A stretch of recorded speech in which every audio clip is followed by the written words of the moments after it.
내 시뻘건 하수구가 그들을 백양처럼 희게 씻어주노라.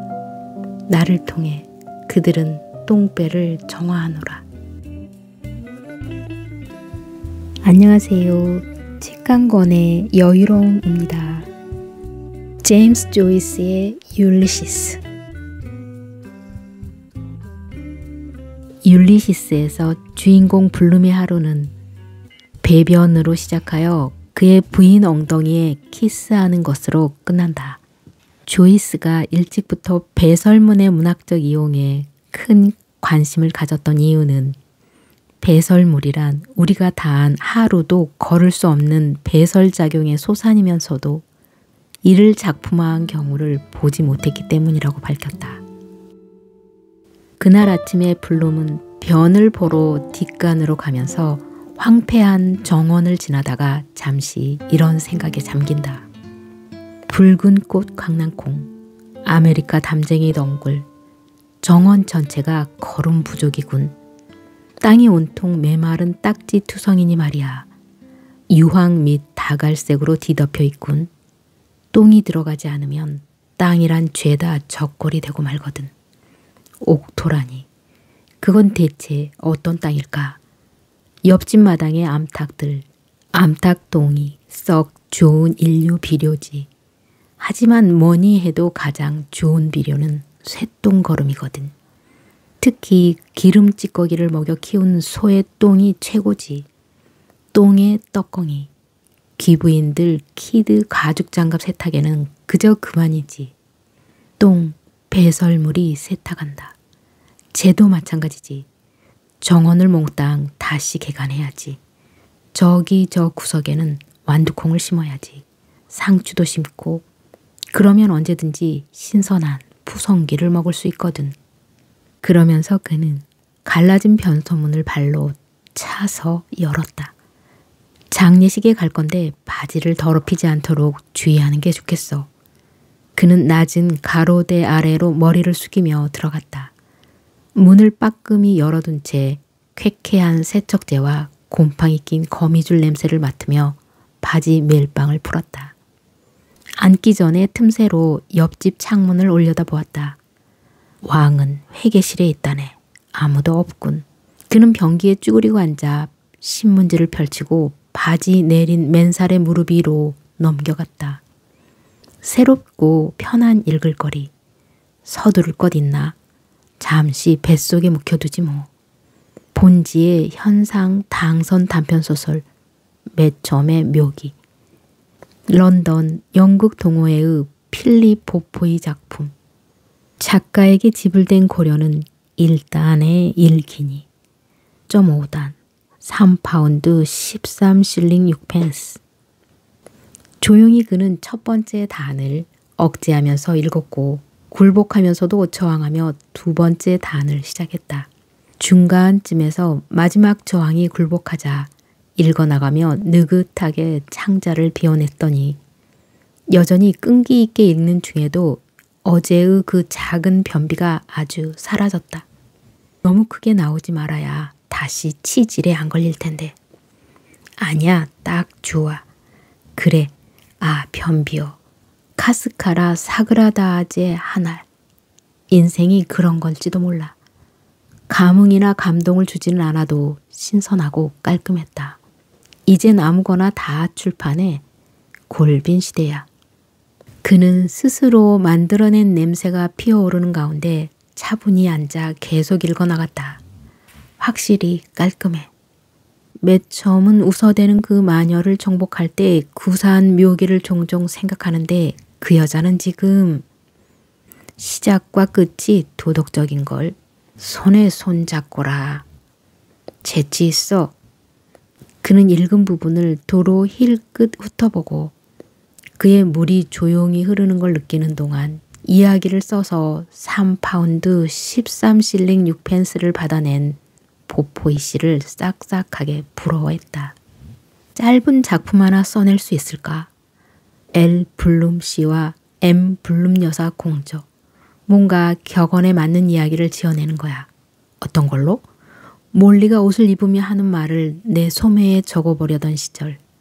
함께 옷 입는 게 싫어 난 면도하다 베이고 아내는 치마 허리 틈 부분에 후크를 채울 때 아래 입술을 깨물고 아내의 행동에 시간을 잰다. 9시 15분. 로버츠가 이젠 돈 갚았어? 9시 20분. 그레타 콜로이는 뭘 입었어? 9시 23분. 내가 정신을 어디 두고 이 빚을 샀을까? 9시 24분. 그 양배추를 먹고 나서 몸이 불었어. 몰리는 구두의 에나멜 가죽에 묻은 티끌 한 점을 지우느라 대다리를 번갈아 스타킹 장단지에 대고 쓱쓱 문질러댔지. 메이 악단이 폰키엘리의 시간의 춤을 연주했던 바자 무도회의 이튿날 아침. 저걸 설명해봐. 아침 시간, 정오, 이어서 저녁이 다가오고 다음엔 밤 시간이 오지. 이를 닦던 몰리. 그게 첫날 밤이었어. 머리로 춤을 추고 부채살을 딸깍대며 저 보일란이란 남자 잘 살아? 돈 좀 있지. 왜? 춤추면서 보니까 숨 내쉴 때 부자 냄새를 향긋하게 풍기더라고. 그때 입냄새를 풍기면 곤란하지. 슬쩍 기뜸해 주는 거다. 그 마지막 날 밤 음악은 요상했어. 거울이 그늘져 있었다. 몰리는 풍만하게 출렁거리는 유방 앞 모지코트 장식에 대고 손거울을 싹싹 문질러댔다. 그 안을 힐끗 들여다보는데 눈가에 잔주름이. 웬일인지 도무지 지워지지 않았다. 저녁 시간 회색빛 얇은 옷차림을 한 처녀들. 그 다음엔 밤 시간. 단검과 눈 가면을 착용한 흑색 복장. 분홍색에 이어서 황금색이라니. 시적인 착상이다. 그 다음에 회색에 이어서 검은색이라. 하지만 사실적인 맛도 있어. 낮에 이어서 밤이니. 그는 단편 소설의 절반을 쫙 찢어서 밑을 닦았다. 그러고는 바지 멜빵을 올린 다음 끈을 묶고 단추를 채웠다.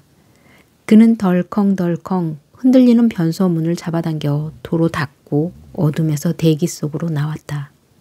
밝은 빛 속에서 사지가 가뿐하고 시원해진 상태로 검은 바지를 세심히 살폈다. 아랫단에 이어 무릎에 이어 무릎 뒤까지. 장례식이 몇이더라? 신문에서 찾아보는 게 좋겠군. 하늘 높은 곳에서 삐걱 소리와 함께 둔탁한 윙 소리. 조지 교회의 종소리. 종이 시간을 알리고 있었다. 커다랗고 둔중한 쇳소리. 교묘하게 결합된 이 배변 장면에서 블룸이 괄약근의 수축과 이완을 반복하면서 쾌변의 낙을 즐기는 것은 우리로 하여금 프로이드의 학문기의 이론을 연상케 한다. 프로이드의 성적 발달 단계에는 크게 구순기, 학문기, 성기기의 세 단계가 있다. 아이가 엄마의 젖을 빨거나 무엇을 물어뜯거나 씹는 데서 쾌감을 느끼는 구순기를 지나면 자기의 학문과 관련된 활동, 즉 배설행위에서 쾌감을 맛보는 학문기에 접어든다. 학문기를 넘기면 성기의 자극, 즉 이성과의 정상적인 성교행위에서 쾌락을 충족시키는 성기기에 도달한다는 것이다. 여기에서 블룸이 배설작용에서 쾌락을 즐기는 것은 프로이드가 말하는 학문기의 전형적인 특징이 아닐 수 없다. 부인과의 사이에서 자식을 둘이나 낳은 블룸이 현재 학문기적 행태를 보이는 데는 그럴 만한 충분한 이유가 있다. 블룸은 딸 밀리에 이어 아들 루디를 낳았으나 낳은 지 11일 만에 그 아들을 잃고 만다. 병약하게 태어난 외아들의 급사에 충격을 받은 그는 성적 관심을 잃고 10년 이상이나 아내와 성관계를 끊고 지낸다. 생물학적 여성의 성기에다 정액을 사출하는 완전한 성교 행위는 둘째이자 외아들 자식이 1893년 12월 29일에 태어나서 태어난 지 11일 만인 1894년 1월 9일에 사망하기까지 5주 전. 그러니까 1893년 11월 27일에 마지막으로 가진 이래로 10년 5개월 18일의 세월이 흘렀다. 이 세월 동안 육체적 교접은 불완전하였으므로 생물학적인 여성의 성기에다 정액을 사출하는 행위는 있을 수가 없었다. 아들의 죽음이 자기의 잘못이 아닌가 하는 죄책감과 아들을 더 낳았다가 또 죽으면 어떡하나 하는 공포감 때문에 그는 현재 10년이 넘도록 부인과 성결을 단절하고 지내지만 장년기의 남성으로서의 성적 욕구만은 변함이 없으므로 그는 임신의 염려가 없는 변태적인 자기 색정을 즐긴다. 그가 현재 빠져있는 성적 탈선 행위는 수음, 관음증, ним프의 사진을 오려 벽에 걸어두고 성적 쾌감을 맛보는 패티시즘, 익명으로 하는 처녀와의 팬레터 교신, 그리고 지금 논하는 학문, 쾌감증 등을 들 수 있다. 프로이드식으로 말하면 블룸은 이성 간의 성교에서 쾌락을 충족시키는 성기기에서 물러나 학문기의 어린이처럼 혼자만이 즐기는 변태적인 에로티즘에 탐닉해 있는 인물이라는 뜻일 것이다. 블룸의 학문 집착증은 여기서 끝나는 것이 아니다. 시간이 가면 갈수록 더욱더 뚜렷하게 나타난다. 오후 1시경 그는 점심을 먹으러 품이 있는 펍으로 보이는 데이즈 번즈로 들어간다. 버건디 한 잔에다 치즈 샌드위치를 시켜 점심을 든 뒤에 나른한 기분으로 휴식을 취하고 있을 때 유리창에 파리 2마리가 교미하고 있는 것이 눈에 띄인다. 그것을 보자 그의 머릿속에 연애 시절 몰리와 가진 첫 정사의 장면이 불현듯 떠오른다. 호우드 동산에서 나는 그들의 뜨거운 첫사랑의 추억이다. 황홀하게 그녀 위에 덮쳐놓은 나는 쩍 벌린 풍만한 입술로 그녀 입에 키스를 퍼부었지. 그녀의 두 눈은 바로 꽃이었지. 마음대로 하세요. 흔쾌히 몸을 맡기려는 그녀의 눈초리. 어디선가 자갈돌이 굴렀지. 그래도 그녀는 잠자코 누워있었지. 사냥 한 마리. 그 밖에는 아무도 없었지. 철쭉꽃 흐드러진 벤 호우드 동산 꼭대기에 암산양 한 마리가 건포도 같은 똥덩어리를 떨어뜨리면서 뚜벅뚜벅 거닐고 있었지. 고사리에 가려있던 그녀는 뜨겁게 내 품에 안긴 채 킥킥 웃음을 터뜨렸지. 그녀 위에 덮쳐 누운 나는 미친 듯이 그녀에게 키스를 퍼부었지. 뜨겁게 나는 그녀에게 혀를 내둘렀지. 그녀도 나에게 키스했지. 나는 키스를 당했지. 온몸을 내맡긴 채 그녀는 내 머리카락을 움켜쥐고 뒤흔들었지. 그녀는 나에게 키스했지. 나에게. 그런데 지금의 나에겐 율리시스의 마지막 에피소드 페넬로페의 화자이자 주인공인 몰리는 오디세우스의 정숙한 부인 페넬로페와는 반대로 몹시 관능적인 성격의 소유자다. 그녀는 남편 블룸과 함께 오디세이 부의 첫 장부터 등장하지만 율리시스가 거의 끝나도록 주요 다른 인물들의 언급을 통하여 간접적으로만 모습을 드러내다가 이 책의 마지막 에피소드인 이 장에 이르러 그녀가 온 장을 독점하고 그 사이 보여주지 않은 생활상을 낱낱이 직접 들려준다. 몰리도 물론 각종 배설 행위를 한다. 그러나 그녀의 배설 작용은 스티븐의 경우처럼 예술적인 창조 행위로 이어지거나 블룸의 경우처럼 불결물 기호벽으로 연결되는 법이 없다. 오직 남편 블룸에게로 귀착한다. 몰리는 방귀를 뀌고서도 남편을 생각한다. 그녀는 블룸과 마찬가지로 방귀를 낀다.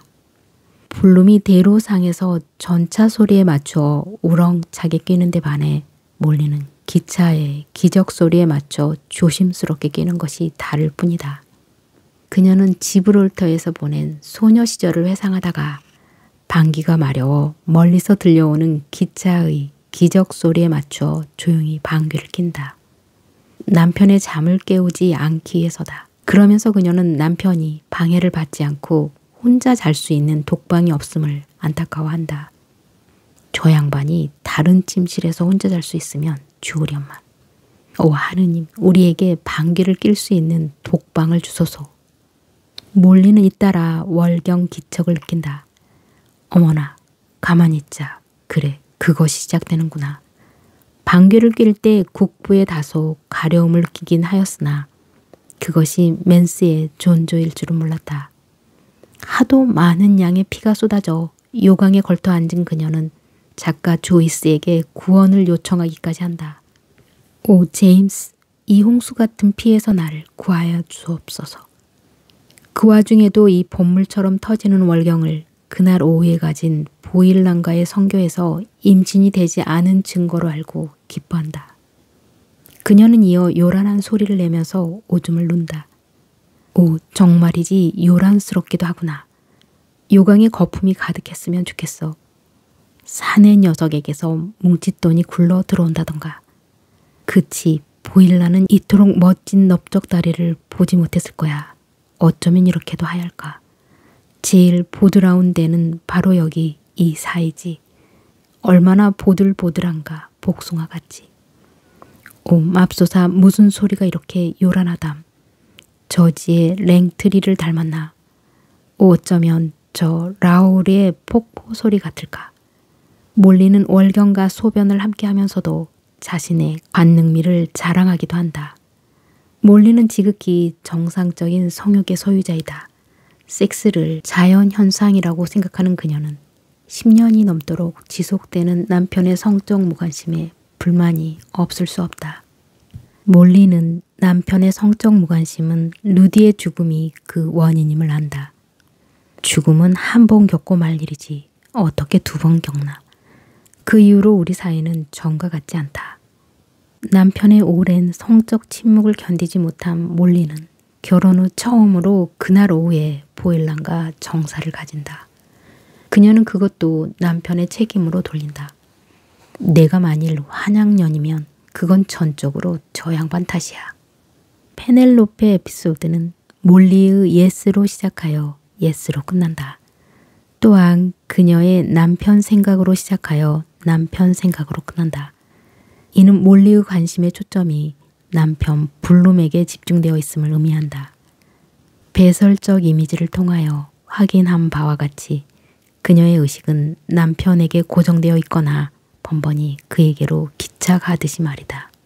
저 양반이 나는 어느 누구 못지않게 멋쟁이라고 생각했지. 그래서 나는 눈짓으로 나에게 다시 예스를 욕구하도록 졸랐지. 그랬더니 저 양반이 나를 한 송이 야생화라 부르면서 날더러 예스에 주겠느냐고 묻더군. 그래서 당장 나는 두 팔로 그를 포옹하면서 그의 온몸을 나에게로 끌어당겼지. 그래서 저 양반은 온통 향기투성이인 내 젖가슴을 감쪽할 수 있었지. 맞았어. 저 양반의 심장은 미친 듯 뛰고 있었지. 그래서 맞았어요. 나는 예스라고 말했지. 예스 하겠노라고. 이날 젊은 예술가 스티븐의 배뇨 행위는 밤늦게 블룸이 집에서 한 것이 전부일 리가 없다. 그가 이날 오줌을 몇 번 누었는지 정확하게 알 길은 없으나 이날의 최초의 배뇨 행위는 샌디 마운트 해변의 산책 장면에서 확인된다. 모든 사물의 기호를 읽기 위하여 라는 아리우스의 변소에서의 죽음을 비롯하여 자신의 외로운 처지 등을 명상하면서 산책을 하던 그는 해변을 떠나기에 앞서 코크레이크에서 소변을 본다. 코크레이크에서 기다란 올가미 밧줄을 이루어 오줌이 흥건하게 흘러내리기 시작했다. 초록빛 황금색의 모래석호를 뒤덮으며 솟으며 흐르기도 하면서 이 소변 장면은 그의 관심의 초점이 어디에 있는가를 암시한다. 그는 비록 이단자적인 죄책감에 허덕이고 있긴 하지만 그가 추구하는 목표는 예술의 창조에 있다. 그는 소변을 보면서 이런 생각에 잠긴다. 내 물풀의 나무 지팡이도 떠내려갈까 보다. 두고 봐야지. 아니야, 오줌살은 계속 흘러갈 거야. 얕은 바위에 부딪히기도 하고 소용돌이도 치면서 흘러갈 거야. 일이 빨리 끝났으면 좋으련만. 자세히 들여다봐. 네 마디의 물결의 언어를. 졸졸, 줄줄, 잘잘 출출을 하는 바다 뱀들, 뒷발을 딛고 선 말들, 바위들 사이로 흘러가는 격렬한 오줌의 숨소리, 움푹 파인 바위 속의 오줌이 넘친다. 풍덩 소리를 낸다. 쏴 쏟아진다. 찰싹 소리를 낸다. 통 속에서 출렁대면서. 그러다 오줌을 다 누자 오줌살은 말을 멈춘다. 그러자 오줌은 소용돌이치며 넓게 퍼져 흐른다. 웅덩이 거품을 피우며 활짝 핀 꽃잎처럼 떠돌면서. 율리시스는 그 구조가 3부로 구성되어 있듯이 각 부를 대변하는 스티븐, 블룸, 몰리의 3명의 주요 인물이 삼위일체를 이루는 구조다. 세 고리 중에 어느 하나라도 끊어지면 전체가 풀리고 마는, 그러니까 락강이 말하는 보로메오 매듭처럼 성격과 관심을 각각 달리하는 이 세 인물의 얽히고 설킨 관계가 하나의 매듭을 형성하는 몸의 서사시기도 하다. 세 인물의 성격은 하도 서로 대조적이어서 보는 관점에 따라 약간의 차이가 있을 수 있으나 공통적으로 지적되는 그들의 성격적 차이는 대충 스티븐과 블룸의 경우 스티븐은 지성적이요 정신적인데 반해 블룸은 상식적이요 육체적이다. 스티븐의 기질이 폐쇄적이요 예술가적이라면 블룸의 기질은 개방적이요 시민적이라고 본다.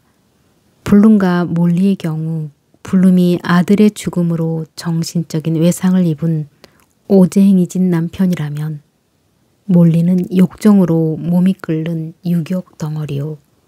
블룸이 전형적인 보통 사람이라면 몰리의 그것은 철저하게 관능적이다. 이러한 인물의 성격적 차이는 조이스가 당초에 의도한 결과이기도 하고 율리시스가 살아 숨쉬는 몸의 서사시가 되도록 에피소드마다 인체의 기관을 배정하였다.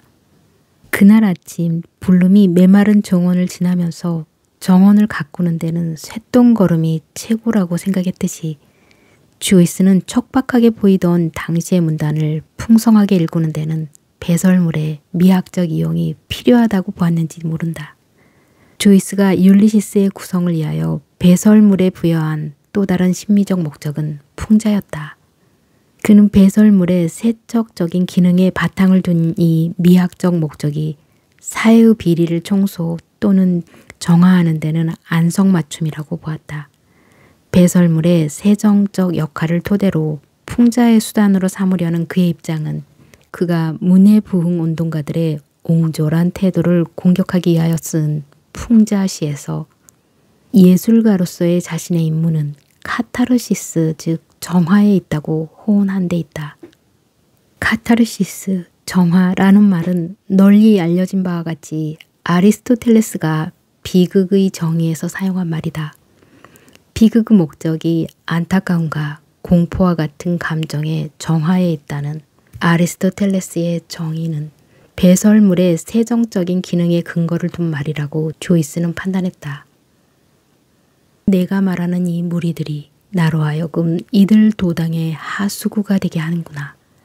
그들은 허황한 꿈을 꾸며 누워 있겠지만 나는 그들이 흘리는 구정물을 실어 나르네. 내가 아니면 뉘라서 그들 위해 이런 일을 하겠는가.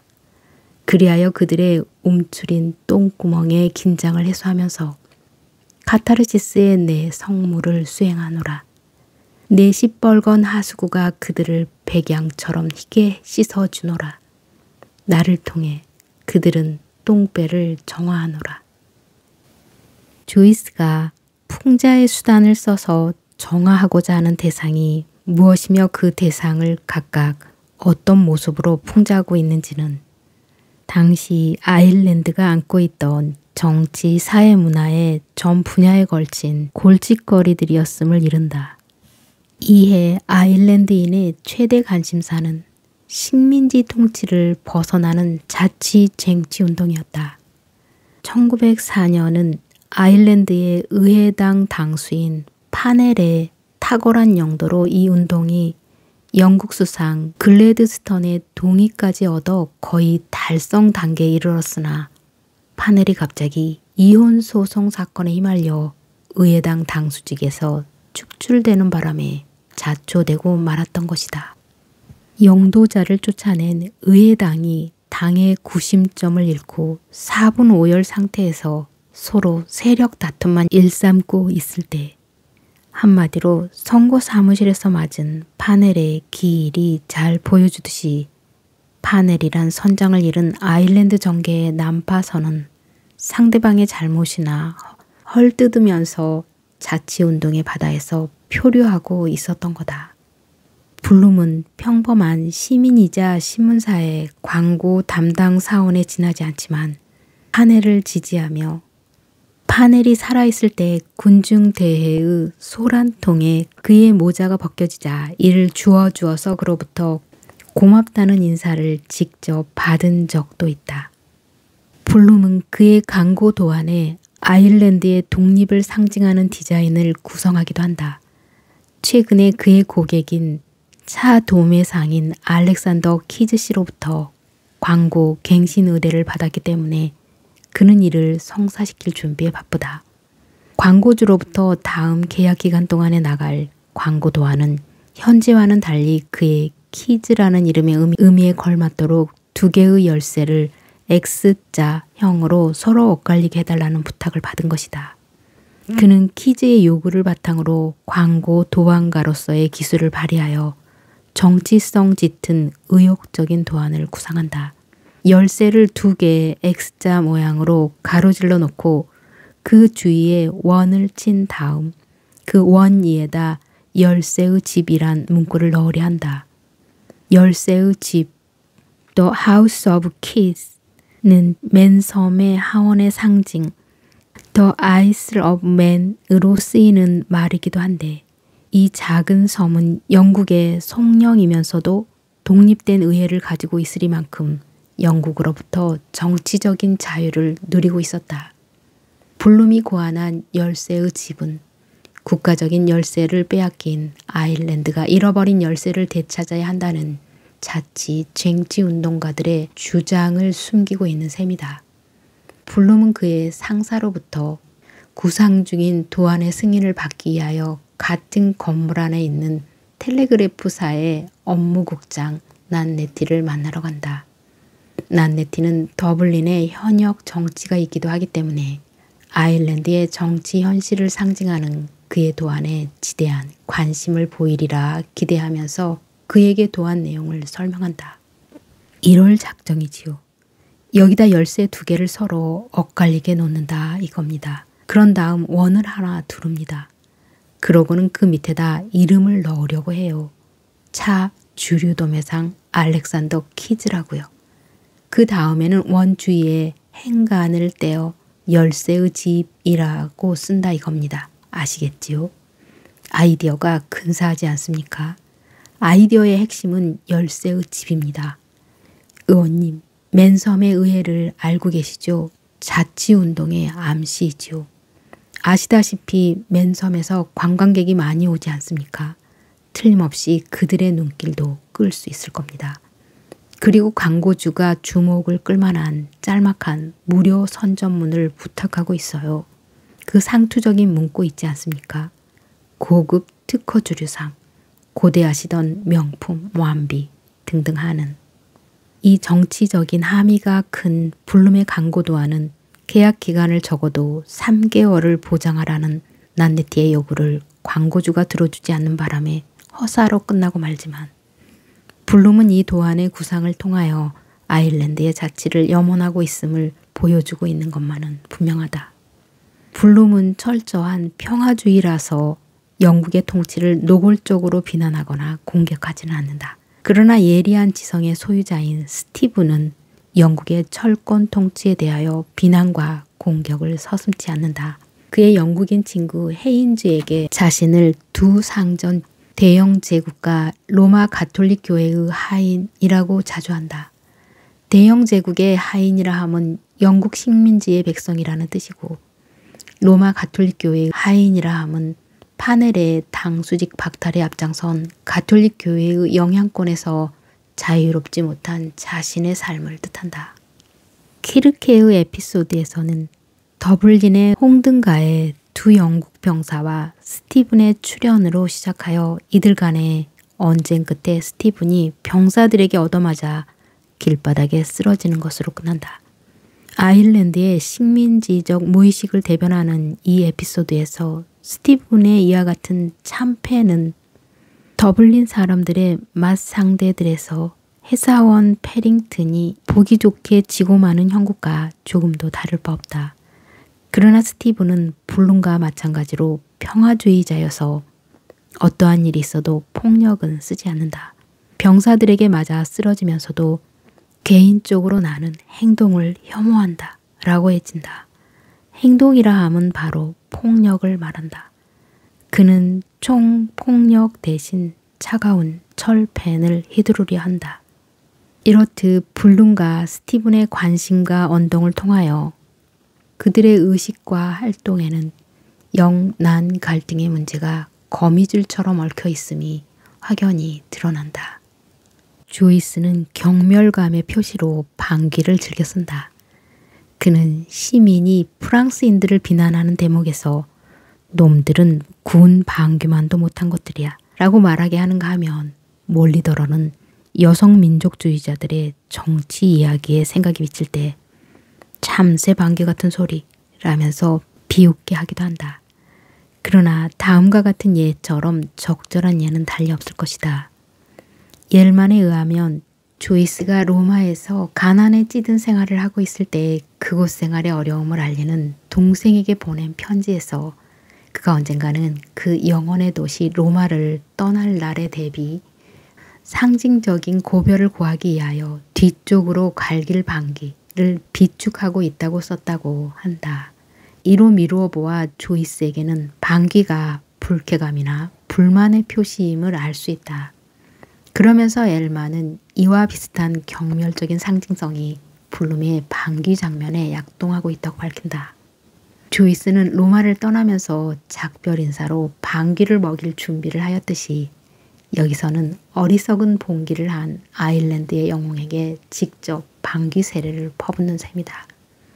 그의 방귀 세례는 영웅의 폭력을 신성시하는 부흥주의자들에 대한 야유일 뿐만 아니라 거기에 덩달아 춤을 추는 동포들의 감정주의에 대한 경멸의 표현이기도 하다. 율리시스에서는 북내외에 걸친 광범위한 병리 현상을 들추어 거기다 모진 모욕을 가한다. 그 모욕의 방법의 하나가 바로 배설적인 언사의 사용이다. 배설적 언사의 모독은 중병에 시달리는 환자에게 악취의 충격요법을 쓰는 것과 다름없다. 환자가 악취의 충격을 받고 병석을 박차고 일어나야만 아일랜드 문명의 발전은 시작될 수 있다고 보았을 것이다. 그러므로 조이스의 배설적 풍자는 그의 조국이 안고 있는 사회적 병폐를 치유하려는 예술적 처방이라 할 것이다.